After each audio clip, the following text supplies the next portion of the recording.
It is Breast Cancer Awareness Month, and we want to talk to Dr. Jeffrey Hargis. He's here from Norton Healthcare to share some information about how the diagnosis is changing, the treatment is changing, and some of the advancements in fighting this disease. Good morning. Wonderful. Thank you for your time.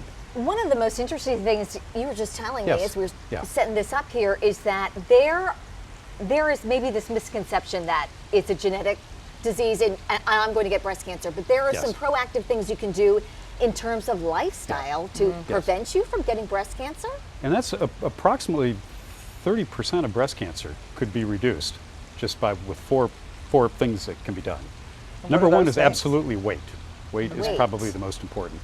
It's very interesting. That's not just we would all be healthier if we lost weight when we were in our 40s or 50s, but even loss of not being overweight in your 20s and 30s may impact on getting breast cancer at a later time. Oh, wow. That's important. And the other things are good nutrition. Diet. Fruits and vegetables. You're allowed to have some beef. That's okay. That's clearly important. And the other one is exercise. And it's not just exercise. Walking the dog doesn't count. This is exercise, going to a gym, running regularly, having a treadmill in the basement, things like that. And doing it for a couple hours a week. Can't just be doing it twice a week. Clearly has something impact. to get your heart rate up. Yeah. Get your heart rate up. You mentioned alcohol as well. And if you have an Apple Watch, you can look and watch it go up to 130, 140. You know you're really doing something. But yes, the other thing is alcohol. And interestingly, all the data over the years, looking at no alcohol versus any amount of alcohol, a little versus none versus a lot, all of it, there's an increased risk of breast cancer. Now, we can all enjoy alcohol. Maybe one or two a week would be fine. But really, when you start getting into the area of what, glass of wine a night? Yes. When you start approaching 6, 7 a week, that clearly impacts. And we're now finding out, maybe all of you have seen in the media recently, multiple other different cancer types that's related to. I want to ask you about treatment for breast cancer. Yes. How, I know that's constantly changing, and that's part of all these fundraisers that go along with Breast Cancer Awareness Month. How has it changed? Two things that we do for treatment. One is what's called neoadjuvant, which is treating first with cancer drugs and then proceeding with surgery.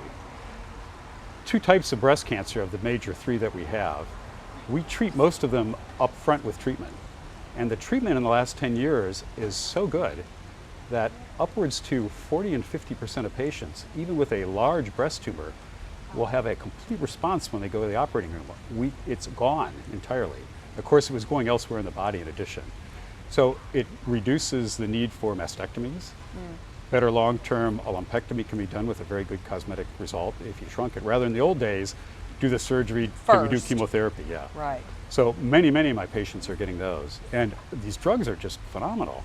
A patient will have a lump that they felt, and we treat them on Tuesday, and the patient will tell us when they come back on Sunday they could hardly find it. I mean, these are just an amazing group of drugs.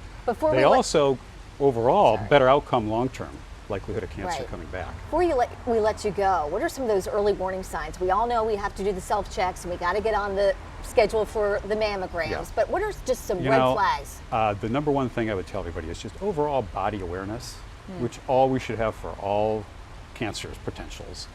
And if you feel something that doesn't go away in 2 weeks, breast or otherwhere in your body, you really need to turn yourself in.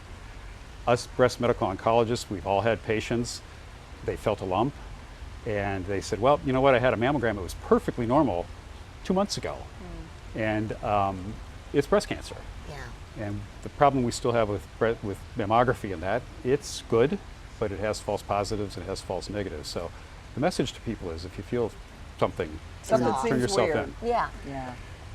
They did a study once about a couple years ago about doing formal training for women, and you remember used to see those things that you could put in your bathroom to give you ideas. If you notice, you don't see those anymore. Right. Because interestingly enough, that study was no different than the group of patients that just said keep an eye on your own body. Keep an eye on it. So that's the best way. Well, Dr. And regular Hargis, examinations. we appreciate your time. Yeah. Thank you so much. Thank you. I just scheduled my mammogram. It's on Monday. I'm heating Mine's your later advice. I remember for you saying that last year at this exact same week. Yep, this is the time. And I was going to say something to you off the table. We appreciate you. Fine. Thank you. All right, good.